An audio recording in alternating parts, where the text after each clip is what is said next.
கன்னி தெய்வ வழிபாடு. கன்னி தெய்வ வழிபாடுனா என்ன? நாம ஏன் கன்னி தெய்வத்தை வழிபடணும்? அதுக்கு முன்னாடி நம்மளோட மாயா ஹெர்பல் நெல்லை பேஜில் உள்ள முகப்பொலிவு பொடி உங்களோட கரும்புள்ளி எல்லாத்தையும் சரி பண்ணி ஸ்கின்னை க்ளோவாக மாற்றும். ஒத்துக்கலன்னா உங்கள் அமௌண்ட் 100% ரிட்டர்ன் தரேன். ஆர்டர் பண்ண வாட்ஸ்அப் பண்ணுங்கள், இன்ஸ்டாவில் டிஎம் பண்ணுங்கள். பொதுவாக தென் மாவட்டங்களில் கன்னி தெய்வ வழிபாடு கடைபிடிக்கிறாங்க. சின்ன வயசில் இறந்த பெண் பிள்ளைங்களை கன்னி தெய்வமாக வச்சு கும்பிடுறாங்க.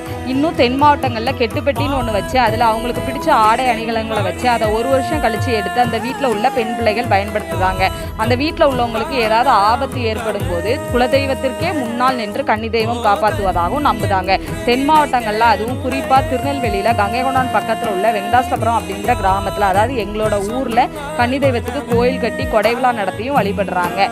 இவங்க எங்கள் குடும்பத்தில் உள்ள கன்னி தெய்வம். என்னோட அத்தை, அவங்களோட ஆசீர்வாதத்தில் நான் தொடங்கினது தான் நம்மளோட மாயா ஹெர்பல் நெல்லை பேஜில் உள்ள முகப்பொலிவு பொடி. மறக்காம மாயா ஹெர்பல் நெல்லை பேஜை ஃபாலோ பண்ணிக்கோங்க. மாயா ஹெர்பல் நெல்லை யூடியூப் சேனலை சப்ஸ்கிரைப் பண்ணிக்கோங்க.